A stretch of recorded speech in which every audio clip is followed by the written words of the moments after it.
Now that is really disgusting, the Harlequin said when Pretty Alice showed him the wanted poster.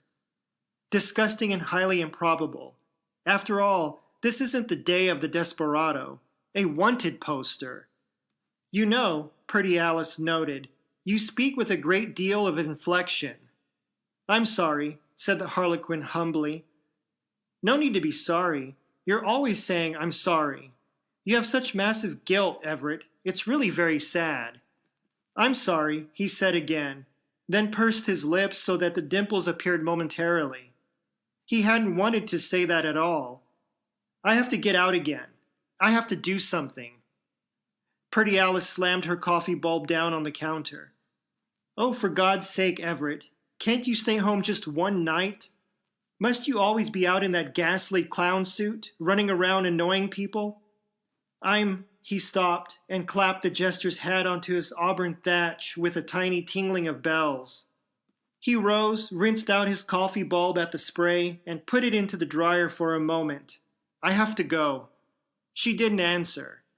The fax box was purring, and she pulled a sheet out, read it, threw it toward him on the counter. It's about you, of course. You're ridiculous. He read it quickly. It said the Ticktockman was trying to locate him. He didn't care. He was going to be out late again.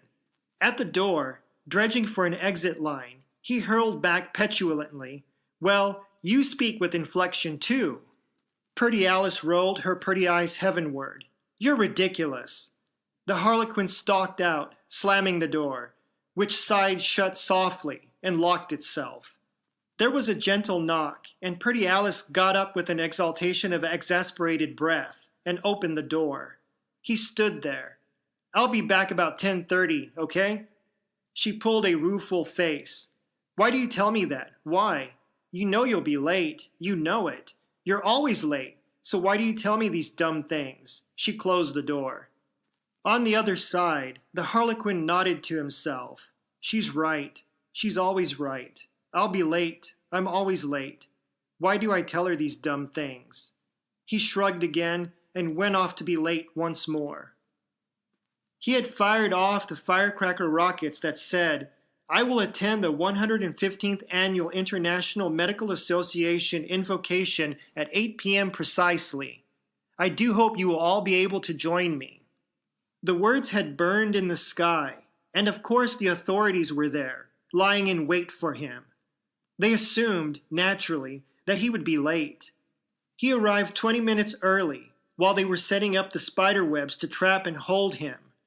Blowing a large bullhorn, he frightened and unnerved them so, their own moisturized encirclement webs sucked closed, and they were hauled up, kicking and shrieking, high above the amphitheater's floor.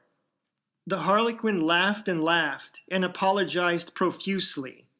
The physicians, gathered in solemn conclave, roared with laughter and accepted the Harlequin's apologies with exaggerated bowing and posturing, and a merry time was had by all, who thought the Harlequin was a regular foofara in fancy pants.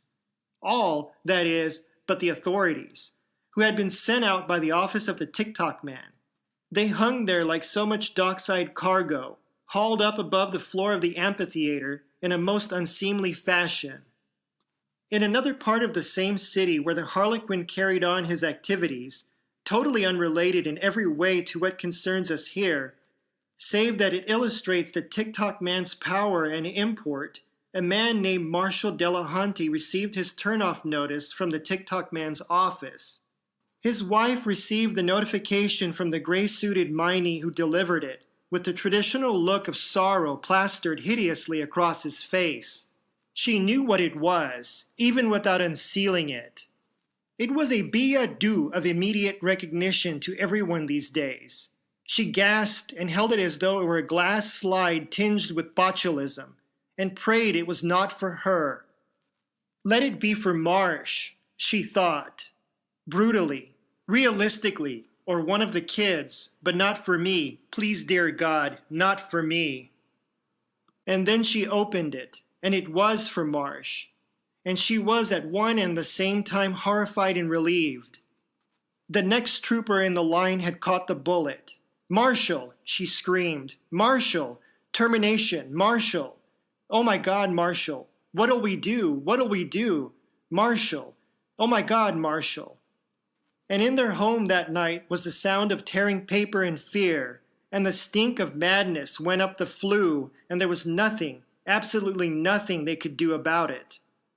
But Marshal Delahunty tried to run, and early the next day, when turn-off time came, he was deep in the Canadian forest 200 miles away, and the office of the Ticktockman blanked his cardio plate, and Marshal Delahunty keeled over, running, and his heart stopped, and the blood dried up on its way to his brain, and he was dead, and that's all.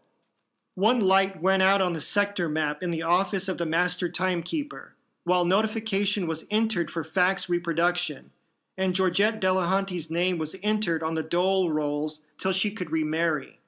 Which is the end of the footnote, and all the point that need be made, except don't laugh, because that is what would happen to the Harlequin if ever the Ticktockman found out his real name. It isn't funny.